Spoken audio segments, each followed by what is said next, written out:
Hello and welcome to the Lawn Hustle, season number 1, episode number 11.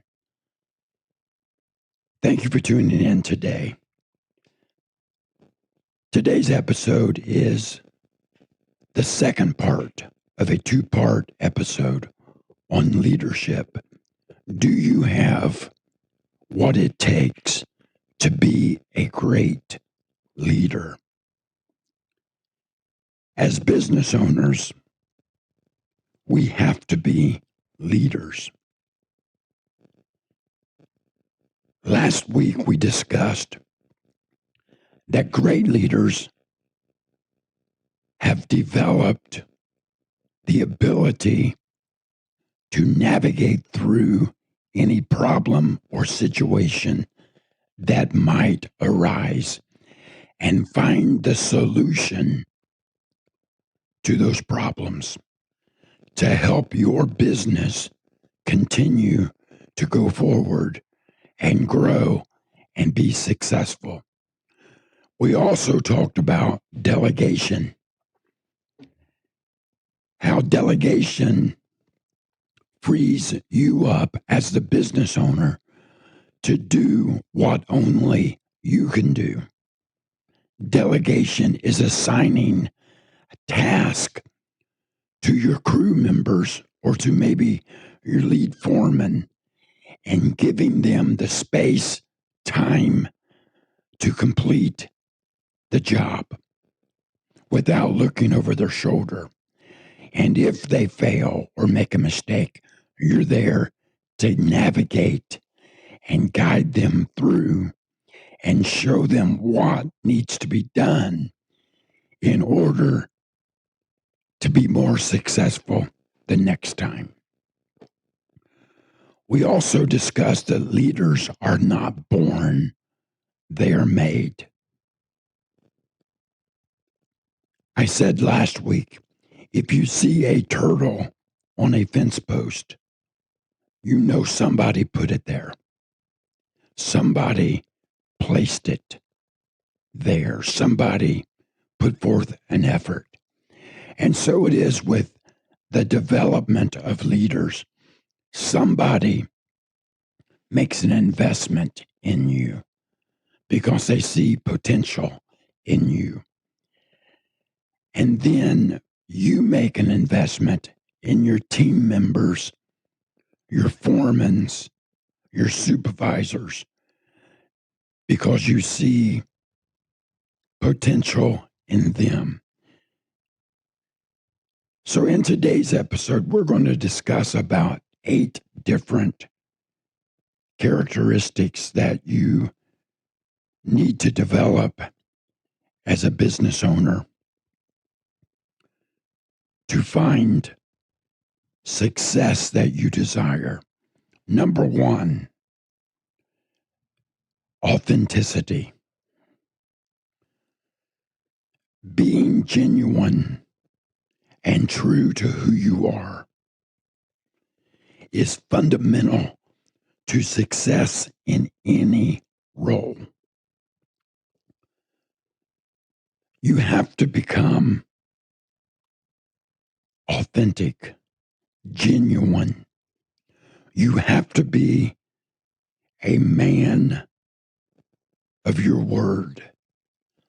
You have to be a man or woman of integrity that walks upright, that does what he or she says they're going to do. If you want your customers to trust you and connect with you, you have to be authentic. What you see is what you get. You have to create conditions for your success. You cannot assume that somebody else will do it for you.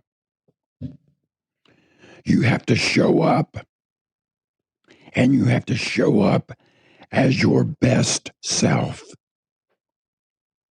Understanding how people perceive you is crucial. I want my customers to see me as being authentic, genuine, honest, and a man with integrity, a man that does exactly what he says he's going to do.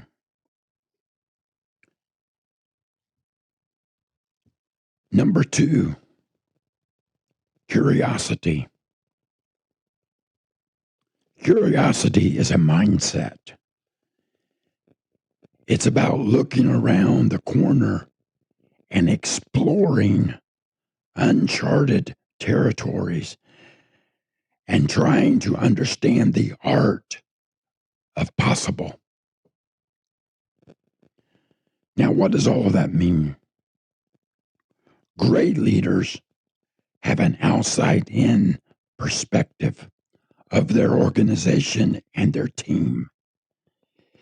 That means they have the ability to look at situations and issues from the standpoint of the external. In other words, what do you want your customers to see when they see you? Or what do you want your competitors in your area to see or think when they see you? You see, I believe it's very important to have a good working relationship with competitors. And I use that word lightly because some of my competitors are some of my closest friends in my area. And I feel like if I need them, I can make a phone call and they would be there for me. And I hope they know if they need me, I'm just a phone call away. And I will do whatever I can to help them. That is being able to work outside of your comfort zone. Well, I thought competitors were supposed to be at each other's necks all the time and arguing about jobs and prices and quotes. And they called me for the estimate first and you got the job. And that's so unnecessary. That's added stress, added pressure, added tension that you don't need and I don't need. Children are born curious. That's why we are constantly telling them, no, no, no, don't touch that. It's hot. Don't play with that. You'll get hurt. Be careful, you're going to fall. They say you spend the first year and a half wishing your kids could talk and walk. And then you spend the next 18 years wishing they would sit down and be quiet. Children are curious. They grow by experience. They're inquisitive. They explore their surroundings. So we need to take a cue from them. Be open to new experiences. Be open to people outside of your immediate circle of influence or outside of your function and your industry. Don't be afraid to ask basic and naive questions.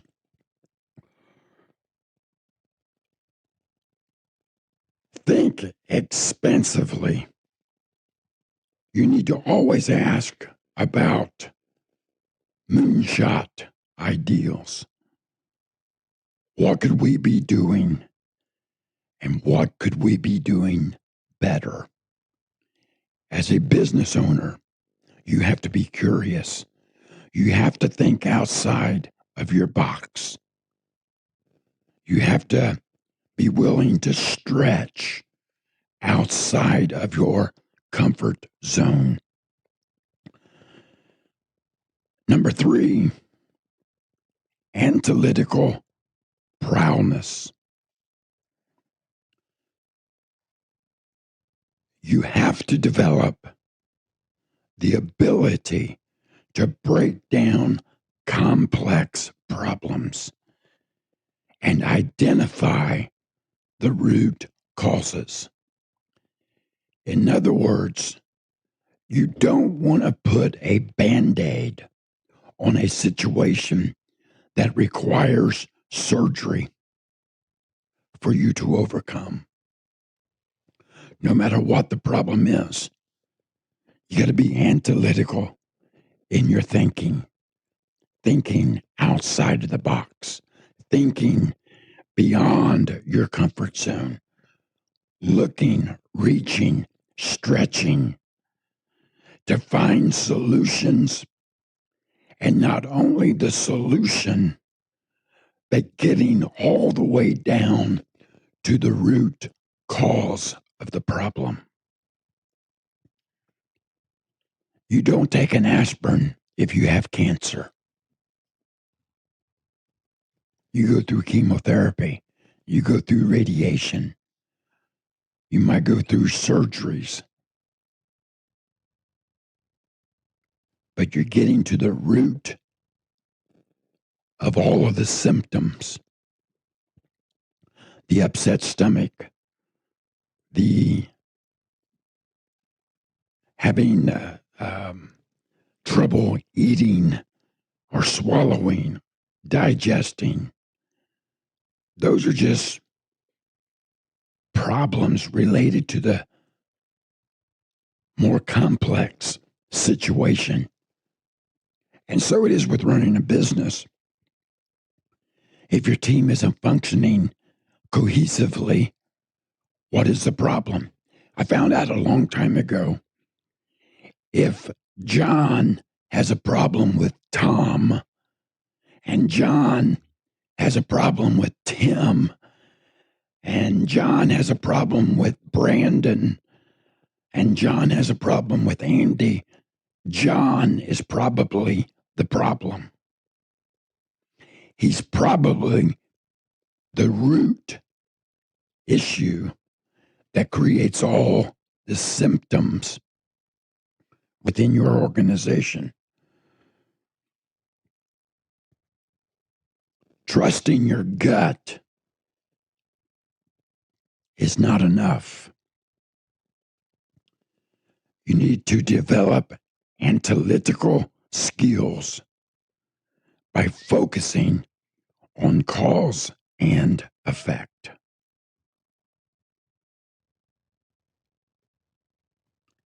You got to make sound decisions.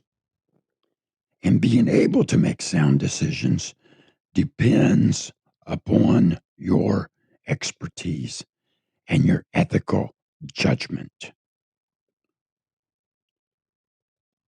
Number 4, adaptability. It's my way or the highway thinking is not how a leader should think. The world is changing faster than it used to, in part by the emerging technology, artificial intelligence. And as a result of this fast-paced change in our world, we as business owners need to be able to adapt to the changes in our surroundings if we're going to stay on the cutting edge. Now, you can do business as usual, and you can go about your business the way you've always done it, but you're going to be left behind. Let me give you an example in lawn care. Battery-powered equipment. battery powered trimmers, blowers, hedge trimmers, and mowers. It's the future. And if we are not willing to adapt to the future, we're going to be left behind. So you have to have some vision. It is said in Scripture, without a vision, people will perish. You can apply that to your life. You can apply that to your business. I can apply it to my life personally, and I can apply it to professional lawn maintenance. If I, as the leader, have no vision for my company, no vision, no goals, no clear direction, if you don't know where you want to go, how will you ever know when you get there? So you have to be able to adapt. You need to take on new thoughts, new assignments, seek out new experiences that demand flexibility and venture beyond your comfort zone. Now, I was one that said, I'll never use battery powered equipment until I won a battery powered hedge trimmer. And I used it, and it cuts good, does a great job. And I'm starting to lean more and more towards battery powered. And then Echo Means Business gave me a pink blower for my breast cancer awareness campaign every October. And I love the turbo feature on that blower. You push the turbo and it kicks the wind speed up a notch. And it does a great job. So I'm trying to be flexible. I'm trying to be adaptable. I'm trying to think outside of my comfort zone where I've always operated.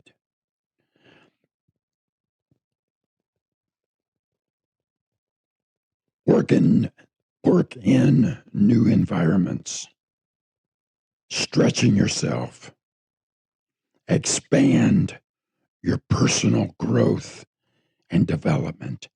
Number 5, you need to be creative. Creativity.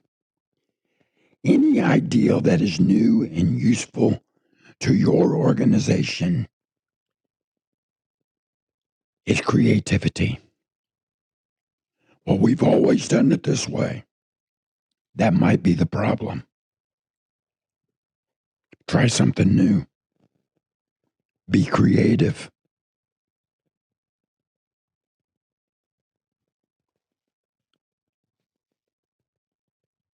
The possibilities will immediately change you when you begin to look at it at a different angle.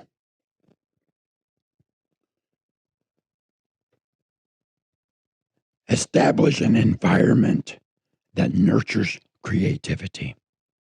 That's why I said delegation is giving your team members time and opportunity to complete a task.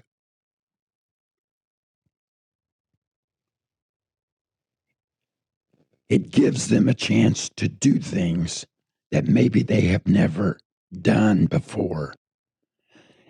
And that allows them to develop and grow and find personal success stories.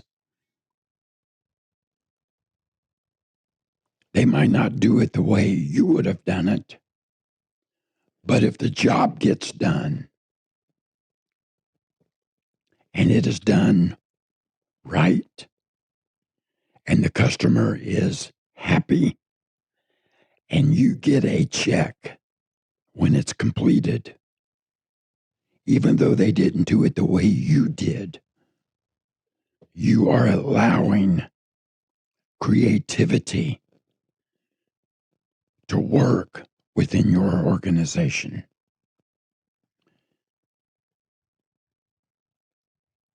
When different viewpoints rubs up against each other, that is when creativity flourishes. Iron sharpens iron. So encourage and promote diverse perspectives. Embrace the concept of learning from failure. Number 6, you need to have ambiguity. Dealing with priorities that feel equally important to every member of your team. Believing that X causes Y, and as a result, they may not overlook the interplay of different dynamics.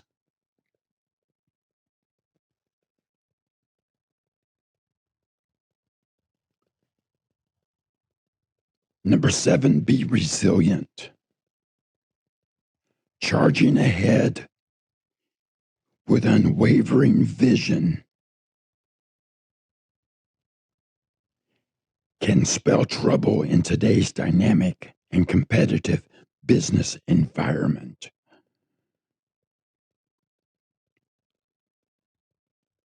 You need to exhibit the resilience. If you are veering off course, you need to know how to regroup, get input from others, and stay the course. Be resilient through breakdowns, through finance shortages, through staffing issues.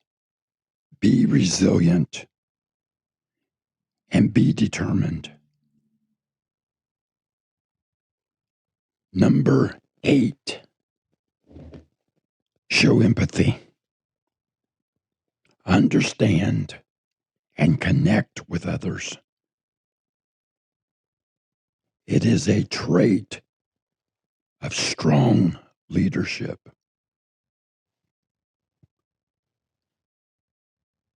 Leaders must foster relationships that build trust and that actively engage with their team members.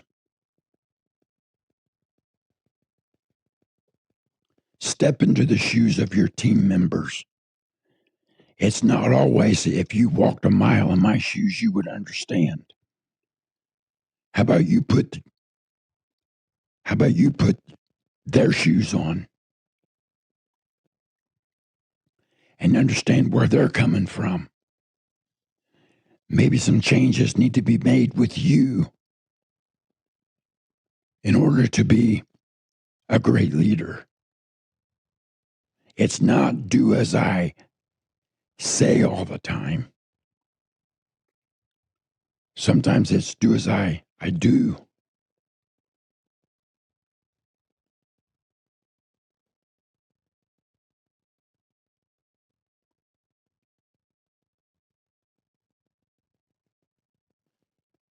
So I want to sum this all up by asking you the question again. Do you have what it takes to be a great leader. We all want to be great. I want to be the best in my town. Somebody's got to be the best. It might as well be me. And if it's meant to be, it's up to me. Now, go be great. Go be resilient. Go show empathy. Go show comfort. Be creative. Be authentic. Be curious. Step outside of your comfort zone and be the greatest that you can be. Thank you for listening to the Lawn Hustle. Tune in again next week for another episode. I appreciate you. Follow us on TikTok, Facebook, Instagram, and subscribe to our YouTube channel.